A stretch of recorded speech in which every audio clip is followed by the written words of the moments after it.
शेतकरी मित्रांनो, आज आपण आपल्या आंब्याच्या झाडांना काव पेस्टिंग करणार आहे. आणि काव पेस्टिंग म्हणजे आपण ब्रशनं हे ते अजिबात करत बसणार नाही मित्रांनो. डायरेक्ट आपण काव फवारणार आहे.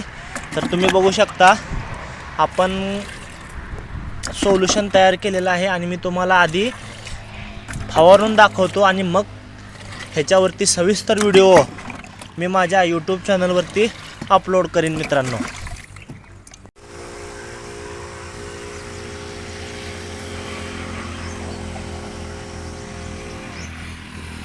अशा प्रकारे आपण पाठवीच्या पंपाने देखील काव पेस्टिंग करू शकतो मित्रांनो. अधिक माहितीसाठी माझ्या यूट्यूब चॅनलवरती पूर्ण व्हिडिओ टाकलेला आहे.